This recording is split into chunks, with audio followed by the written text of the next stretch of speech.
Sa Pasig City, patuloy ang investigasyon sa ligaw na balang tumama sa isang estudyante ng kolehiyo sa barangay San Joaquin. Posible raw kasing mula sa karating na barangay ng Kalawaan o Pinagbuhatan ang nagpaputok ng baril. Balita hatid ni Emil Sumangil. Sa emergency room ng ospital, sinalubong ng 22 anyos na information technology student ang bagong taon makaraang tamaan ng ligaw na bala sa noo. Sa Villa Hernandez, Barangay San Joaquin, Pasig, sa investigasyon ng Pasig Police, nagkakanta ng medyanoche sa kusina si Veronica Tuprio nang idaing ang dugong sumirit mula sa kanyang noo. Nagsisigaw siya, sabi niya may bumato. Pero sabi ko hindi bumato dahil bumuluwak yung dugo doon sa noo niya. Okay. Ayun, nang lumuluwak, tumayo na kami kagad at tinakbo ko na sa hospital.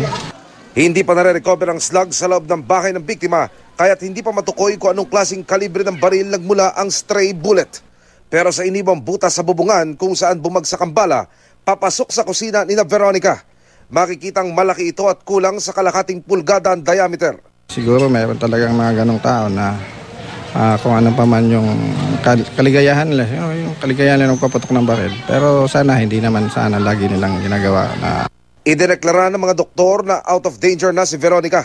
Sa inisyal na pagtaya ng trajectory ng bala, lumalabas na posibleng ang nagpaputok daw ng baril ayon sa PNP ay mula sa karatig na barangay ng Kalawaan o Pinagbuhatan. Lalo't may nakapagsumbong daw kagabi na di umano. Ilang kalalakihan ang nakitang nagpapaputok ng baril sa mga nabanggit na lugar sa pareho ring oras. Kung may alam kayo na nagpaputok, hindi man sila, basta alam nyo na may nagpaputok ng time na yon, sana ipagbigay alam din nila sa kapulisan namin dito para naman mabigyan ng justice yung nangyari kay Veron. Nananahimik, yun ang nangyari. Emil Sumangil, GMA News.